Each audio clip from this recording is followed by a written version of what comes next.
Impact of Influence, the Murdoch family murders. This is the unfolding story of a powerful South Carolina family, the mysterious deaths they are linked to, and our quest to bring you the truth. Hello, friend. It's Matt Harris and Seton Tucker. So grateful that you're spending time with us. And the Facebook page name. Yes, it is now Impact of Influence, so you can find us there. And we're starting a new podcast with Michael DeWitt called The Wicked South. But we are still continuing to do our Impact of Influence thing as well. So tune into both. And we'll also give you updates on Shanquella Robinson. We're working on that now. Murdochs will continue. And this is a tie-in to the Murdochs because Collier Landry's father was convicted of killing his mother. And Collier actually had to testify in the trial. And so we're so happy to have Collier Landry on. He is the mind before a murder in Mansfield, the documentary about the murder of his mother by his father. CollierLandry.com. He's got a bunch of YouTube channels. He has Instagram. Just look for Collier Landry. You'll find them all. And he's very interesting. And we welcome Collier Landry. Hi, Collier. Thanks for having me. Well, Collier, thank you so much for joining us. Let's start off with talking about what it was like growing up with your father. He was abusive to myself. He was abusive to my mother. My father was a doctor in a small town in Ohio, in Mansfield. Very arrogant, very narcissistic, and he was a world-class pathological liar. Around November of that year, my mother was seemingly sort of downtrodden a little bit. I think she was really worn out from my father and the divorce. And she says to me, she goes, "Collier, I want you to know I would never leave you. And if anything ever happens to me, your father probably had me killed. Jesus. He has mafia ties. He has this and that." I'm looking at her, I'm going, when I call my mom mommy, I was like, well, mommy, like that, I would never let anything happen to you or that wouldn't happen. And, she was like seemingly warning me. That's weird and horrifying. So let's go to the night your mother was murdered. So your mom and your grandmother, who was close to your mom, was there in the house. You, of course, and your father.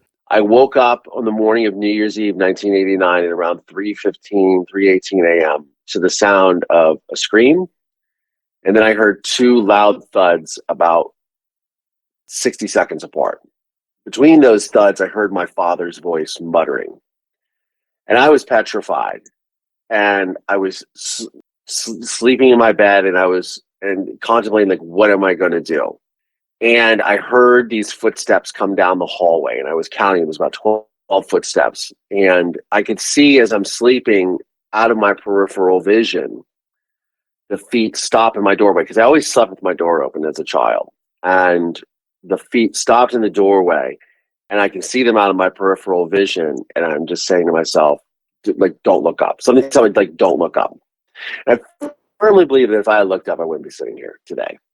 Ugh. Because as we end up finding out, it would have been really easy for my father to say, hey, she left with the kid, right? Make the hole a little bit bigger. Yeah. I somehow went back to sleep. I woke up a few hours later. I run straight to my mother's room. I'm rummaging through her bed, looking for blood, looking for any sort of clues. I come downstairs and I say to my father, "Where is my mother?" And my father is seated on the couch. He's got a towel wrapped around his waist. He had just taken a shower, and he looks at me, and I said, "Where is my mother?" And he said, "Well, mommy took a little vacation, Collier." And right then I knew, I didn't know for sure he had killed her, but I knew he had done something to her, and I feared that she was dead. Was he upset Nope. when he told you this information? Did he just seem completely normal? He was completely normal. Wow. Almost eerily. Wow. Well, mommy took a little vacation, Collier. And you knew better. Yeah, I knew better. Yeah. Well, what was the story your dad gave you about your mother?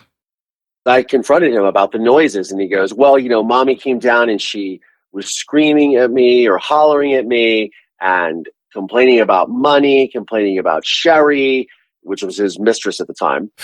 And she was actually pregnant at the time. I didn't know this, but my mother did. and hollering about her and screaming, and she threw her purse at him, which must have been the sound that I heard hitting the wall was the purse. Mm. She threw her credit cards at him, stormed out the back door of the house, walked down the driveway, and got into a car that was waiting at the end of the driveway and left. So at this point, you become like an 11-year-old super sleuth. Explain what you do next. So one of the things that I had done before all of this happened is after my mother had told me that revelation in November of that year, I had written down all of my mother's friends' phone numbers and on a piece of paper, and I put them in a stuffed Garfield that I had. Wow. Santa Claus Garfield. So my father leaves. My mother had just purchased a cordless phone. And my grandmother's like 75. And I'm like, okay, she's not going to outrun me. So she's like, okay. She's like, you need to listen to your father. We're not going to call the police. I said, okay, no, Grammy, no problem. I grab the cordless phone. I run upstairs. I get that list. I lock myself in the bathroom and I start calling everyone. And I said, look, I tell them what happened. And I say, look, I'm not supposed to call the police, but like, wink, wink, you can. And that's what happened. 2 uniformed officers show up that day to the house. My grandmother is livid with me, yelling at me, saying, I called the police. I'm like, I didn't call the police. I led them through the house, and she was hovering over me the whole time, so I couldn't really talk to them. But I did pull one of them aside. I said, look, and my mother always used to say, I don't trust your father as far as I could throw him. So I said that to the police officer. They left. I didn't hear anything.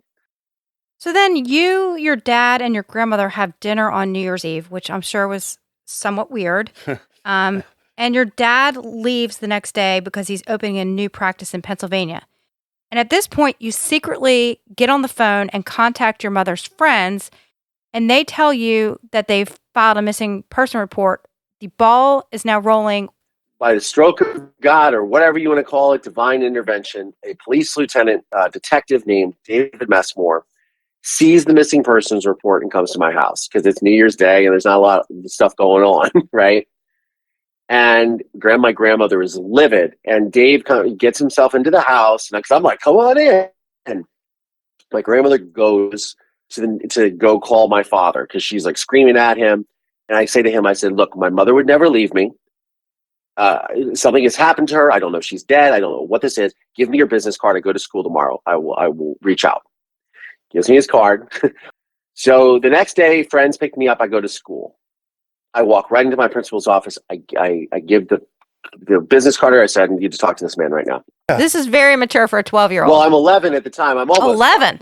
I'm about to turn 12. But I'm full on in this mode of like, I'm going to figure out what happened to my mother. He comes down, and I just, for 3-4 hours, I lay out the entirety of my parents' relationship. Wow. And the girlfriend, Sherry, all the things my father did, my father's proclivity for violence, how he treated me, how he would abuse myself and my mother.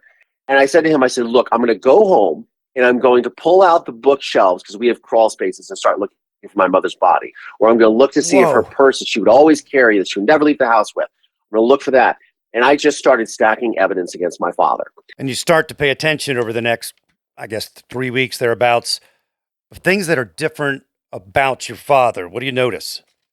My father had come home with like cuts on his hands or bruises, and his demeanor started changing. This is a man who used to call me like a little pussy for covering my eyes when I see violent movies. And then he all of a sudden sees me playing a video game because I'm playing a shooting game or a fighting game. He's, I would never have gotten this game for you. It's very violent. And I'm like, who is this person? Right. So his behavior was so bizarre. And so now you're really paying attention. You're looking for that big clue that's going to clinch the deal and discover what happened to your mom. So this is mid-January, and your father takes you to his office, and on the drive back, he stops at a gas station, and he goes in to pay, and at this point, a big moment happens in the case. I'm watching him through the windshield. I start rummaging through his truck. I open up the center console, and I find 2 photographs. One is of a house that I've never seen before, and the second one is of his mistress, Sherry Campbell, with her 2 children, sitting in front of a fireplace wrapped in plastic.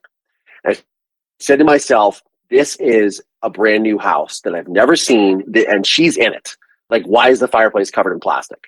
So I go the next day to school. I call Dave Messmore. I said, this is what I found. I tell him about this, and I don't hear from him for a while. And then something kind of scary happens. You notice that your father's behavior is getting a little erratic. It looks like he's more and more under duress. He says, I want to take you, I have a medical conference in Florida, and I think we should do a father and son trip. Ugh. Now, every year we would go to medical conferences in Florida, but they were in the spring during spring break. They weren't in the dead of winter in January, right 3 weeks after Christmas. So I knew at that moment I was not coming back from Florida. So I called Dave Messmer the next day at school. And I said, he wants to take me to Florida. I'm not coming back. Like, I'm going to drown at the Gulf of Mexico. Yeah. Wow, that had to be really scary for an 11-year-old child. And we know you didn't go to Florida because you're still with us. When did law enforcement intervene? A couple of days go by, and I wake up the morning of January 24th, 1990, and two people from Child Protective Services are there. They're serving a search warrant on my house. When I come downstairs, there's men in lab coats and yada, yada. I find out the next day that they end up finding my mother's body buried underneath that house that I found the photographs of. My father had dug a grave in the basement, buried her, covered it up with concrete, covered up with indoor-outdoor carpeting that was sitting on our back porch for months, by the way. He had wrapped her in a blue tarp that was also sitting on our back porch in Mansfield for months, because I identified all these things at trial. And he had built bookshelves over it and repainted everything as if nothing had happened. Wow. Well, it was obviously premeditated, that's for sure. He had been planning it for a long time. Yeah. And my father's a psychopath, and he wanted to bring my mother to Erie, Pennsylvania, so she would live with him Good and Lord. his new girlfriend and her baby, and probably myself and my sister, because I had a sister that was adopted from Taiwan 6 months before all this happened. How did your family react to you pointing the finger at your father? My father's side of the family was angry with me for, quote unquote, putting my father in jail. And my mother's side of the family wanted nothing to do with me because they said I looked like my father. So I was remanded to this custody of the state, raised in the foster care system for about a year. So eventually the case goes to trial. You're going to testify in this trial, but give us a vibe. This had to be huge, huge news in your town. For a small town, much like the Low Country, Yeah. this was like the trial of the century. This was the largest criminal trial in Richland County, which is where Mansfield is, Richland County history. This was really big news across the state. I mean, people out as far as California heard about it because this is a doctor who's murdered his wife. Can you compare what was going on with your trial in the 90s to what happened in the Murdoch trial? It's interesting when you compare the scenarios of something like the Murdoch trial now. This is 30 years later. You know, we've had the invention of the internet. We have social media. And there was no court TV, obviously, in 1990, at least for your thing. But you said that you told us that it was televised on the local channels. But here's the thing. You actually testified. Tell us about it. I testified in open court. You know what I mean? I literally was on the witness stand Wow. for 2 days staring down my father, who wouldn't look at me, by the way. You know, the prosecutors are like, well, we don't need you to testify because they were trying to make it easy. But I was like, that's over my dead body. Huh. And I knew at 12 years old what was at stake because, and I had to do the right thing because I knew what happened to my mother. And I knew that if I didn't tell the truth and I didn't do everything that I had done leading up to this point, aggressively finding evidence against my father, alerting the police, etc., working with police, I knew that I would be sitting here 30 years later saying to myself, why didn't I do something? Mansfield was a small town. Hampton's a small town. Yes. You know, so obviously this is probably the biggest news that ever hit your town at the time. Could you, if you went to the grocery store, did people know who you were and what was it like living in that spotlight? After the trial, I couldn't go anywhere. I could not because my face was on television in newspapers. I became this little boy that grew up in front of the world. It's almost like it's not nearly as nice and fun, but it's like being a child when people see you grow up and on camera. I grew up over those 2 day trial, and it was a spectacle. I could not go anywhere. It's odd to me that people would come up to a 12-year-old and public and ask questions. I mean, I know your father was a very successful doctor who saw a lot of patients. What would they say to you? I would get people that would feel sorry for him, or they say he didn't do it. Are you sure you heard what happened? It's such a shame what happened to him. He was framed. What? And I'm sitting here going, did you not listen to my, like, this man is guilty. There's no question about this. They're talking to a 12-year-old and basically saying you were making this up, implying at least. Correct. Yeah. It still happens. To What? this day, Matt, it still happens. That's insane to me. And people will even see the me on the witness stand and go, he's coached. He was coached through that. The body is in this house in Erie, which is your dad's place, buried there with stuff from the house, and there's still people who say, it was just a coincidence that the body ended up there, or they kind of like saying, well, she pushed him, she made him crazy, or some victim blaming like that. I mean, is that what's going on? That's absolutely correct. And the thing that's interesting is, it is very difficult for an adult to keep a story straight when getting grilled on the witness stand for 8 hours, let alone a child trying to keep. So the notion that I'm somehow making all of this up is utterly fanciful. Let's circle back to Buster Murdaugh. He is like you in the sense that he has a father who was convicted of murder. In Buster's case, it's the murder of his mother and his brother. So what do you think's going on with Buster? Do you guys know what cognitive dissonance is? Like, it's a psychological term. Do you know what I'm talking about? I do not. Yep.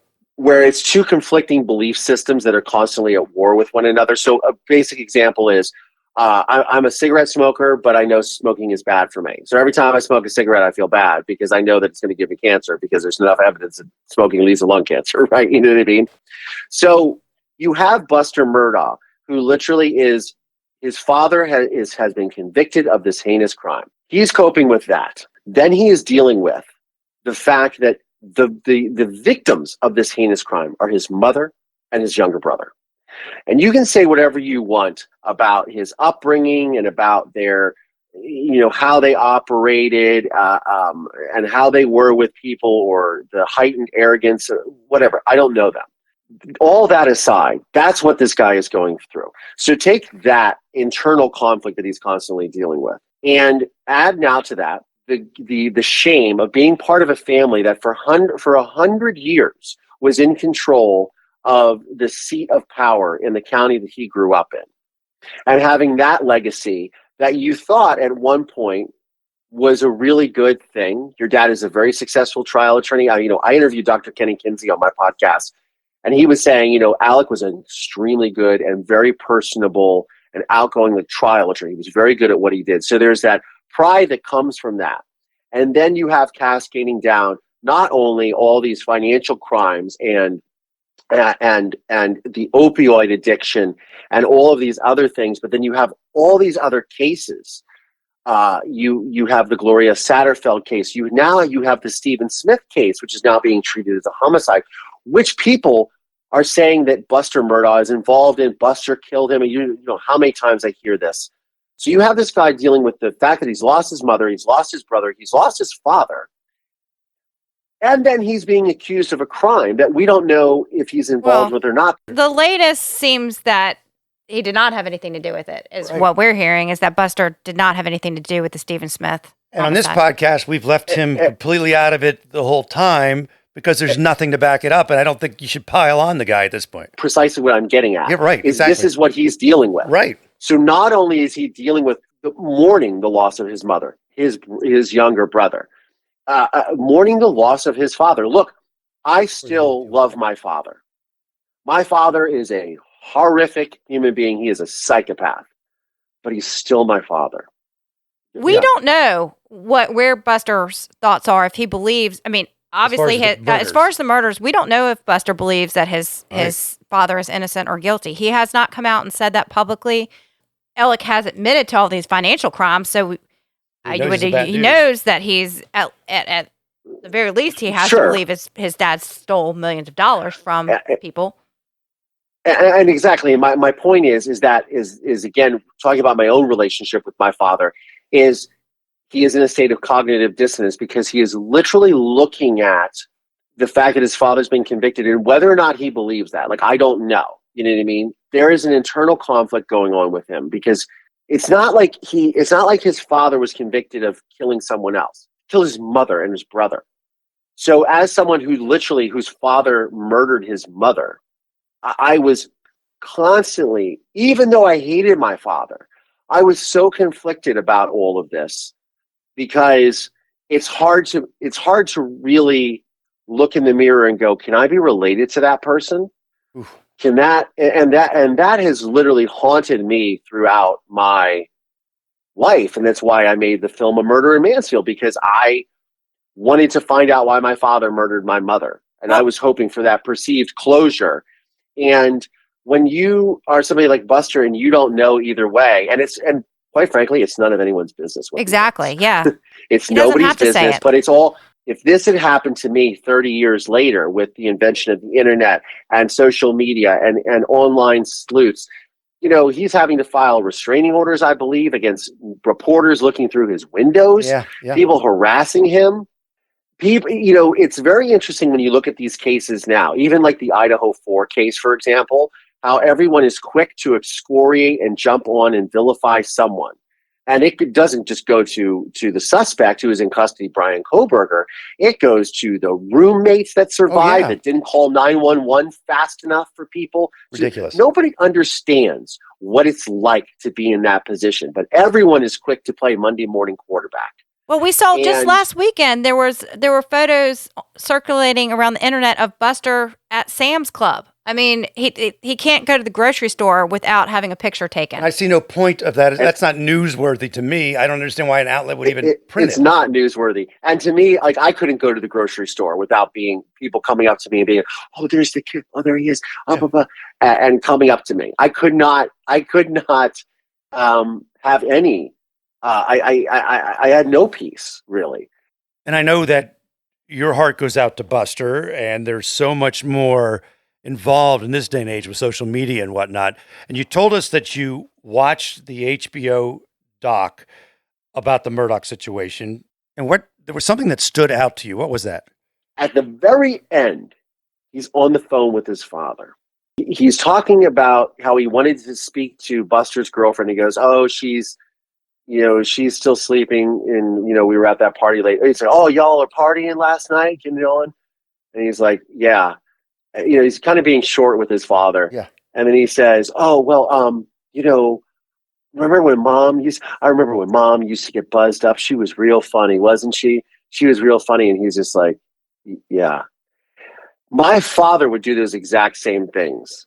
My father reminisces about my mother. Really? He's written me letters, and I've done them. One of the things I do on the podcast and on my YouTube channel is I read my father's letters from prison to expose like gaslighting, psychopathy, narcissism, manipulation, because I have over 400 letters from my father over the years, and him guilting me for, and they're in my film too, guilting me for testifying, say I was manipulated, calling me an unctuous brat, and the family disowns me, etc., etc. This is the biggest thing with Buster Murdaugh. All of this ire and this vitriol that these people have for the Murdaughs, he is the only one that's around now. So he is facing the brunt of all of it, and will continue to do so. And it's unfair, in my opinion. It's unfair. He hasn't done anything. You want to try him on something? You want to have evidence against him? I'm happy to change my statement and my tune. But my heart goes out to the guy for what he's having to deal with. Because you imagine your father's in prison for murdering your mother and your brother. He's stolen all this money and victimized people over decades. He's a pill-popping addict. He tried to concoct this harebrained robbery suicide thing. Now you have three other families who have been victimized by him, and members of your family, and you're the only one that's still walking around. And the shame and the guilt that he must feel, this guy will never have a normal life again. So for all the people that are wanting to destroy him because they feel that there's some sense of justice that needs to come down on him, guess what? his life has already been destroyed as he knows it. And he hasn't done anything that we know of He except didn't to be choose born. it. He did not choose He this life. made no choice. And even for me, like growing up and doing the right thing, knowing what I knew, I still was confronted with those demons. Even into relationships, like, oh, he's probably like his father. It's why I moved to Los Angeles. Is I wanted to move to, like, who wouldn't want to live here? But but I wanted to go to a place where no one knew who I was, and I could start a life, and I would know that people really liked me for who I was. And I wasn't on Twitter and TikTok and Instagram, and it wasn't televised every day on Law and Crime Network on YouTube and all of this. I was just a kid who was trying to get away from newspapers and being shown on the nightly news. I can't imagine what it's like for Buster. You're choosing to put yourself out there now. Yeah. I make the choice. And so when yeah. people come after me or people say things to me, it's like, look, I have put myself out there. I made a film. I then decided to start a podcast. I talk about these issues to raise awareness for violent crime and victims of violent crime and the survivors of violent crime, because that's something I become passionate about, and I can use my voice to hopefully make a better mark on society, right? Now, you've done that, and Buster may do that, but what is Buster facing? What he is going to face is that his legacy has been tarnished, and people don't understand it, and then they just want to keep going. They keep want to grate him and debase him, and I don't think it's fair. As someone who's been through it, it's not fair.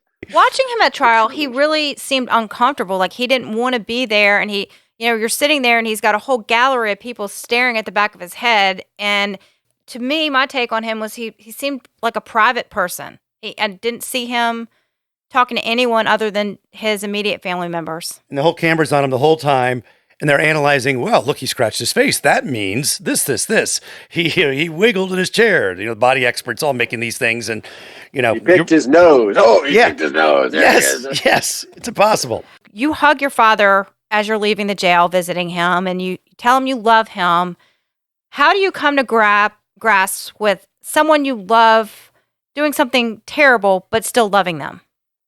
I mean, look, it's so funny because when the film came out, a reporter from the New York Times he talks about that exact moment. He says, you know what moment in the film tells me everything I need to know about you? So he's like, it's 3 seconds. He's like, after you're trying to get this sort of confession out of your father and he's just not giving you anything and you're obviously visibly frustrated, you stand up and you hug him and you say, I love you, Pop. He's like, that tells me everything I need to know about you. The thing is that as horrible as Alec Murdaugh is, he's still Buster's father. I'm sure I have good memories of my father. I have a little He-Man thing, and I did a post about Father's Day and cognitive dissonance, and I remember tickling my father to get this out of his jacket when I was a kid. So my mom said, go tickle Daddy. He's got something for you, or whatever. It was a Master of the Universe figure. I think I was like 4 years old. That's a memory that I have. I'm sure I look at pictures of the Murdaughs, the Murdochs. It looks like they had a nice life. There was probably a lot of really fun, good memories that his kids grew up with. And, he's got to hold on to those good parts of his father. It's a really difficult balance because he can't go into a place where he hates his father. He can't hate the world for what happened. He can't blame himself for what happened. I don't know if he does or not, but I went through that. And I had nothing to do with it. I did everything I could to get my father caught, to lead police, to get justice for my mother. And I still had this survivor's guilt. I know exactly what he's going through because he's coping with all of this. Forget all the other stuff that he's facing. Just the fact that he's still here and probably saying, why couldn't it have been me instead of Paul? Right. Why couldn't it have been me instead of Mom, instead of Maggie? I would have rather have been them. Or why couldn't he have taken me too? Why couldn't I have been down and we all would have been done for? And then I wouldn't have to sit here and deal with this aftermath. Wow. That's probably what affects him the most, is not only his relationship with his father and what that looks like now and all the things that he's dealing with. The fact that he is still here, Mm-hmm. and no one else is. That's And it. he's going through this. Why am I the chosen person? Is he going to take the bull by the horns and say, I'm not my father, I'm not my family, and I'm going to do what I want to do with my life? So be it. Well, thanks, Collier, so much for coming on. Where can people find you? Yeah, you can find me on my website, collierlandry.com. All things Collier Landry are there. You can find me on YouTube at Collier Landry. My podcast is Moving Past Trauma. I also co-host Survivor Squad with Tara Newell of Dirty John fame. Check it out. I release new episodes every week on YouTube and on the podcast platforms. And follow me on all the socials at Collier Landry. Thanks, man. I appreciate it. We really appreciate you coming on. You're welcome. Thanks for having me, guys. Thanks, Collier. Thanks, Collier. All right. We want to tell you about a new podcast that we've got coming out. We're working with Michael DeWitt on this. It is called The Wicked South. And it's a Facebook page. Yes, our Facebook page is The Wicked South Podcast. We still have the Murdoch podcast Facebook page. It also is under... No, we changed our name. Oh, we did? Good job. Yes, we changed our name to Impact of Influence because we are still covering Shanquilla. We are going to get back to it. And we're not just doing Murdoch stuff. Yeah, so you can do that Impact of Influence podcast page, Matt Harris podcast at gmail.com, and we'll talk soon, friend.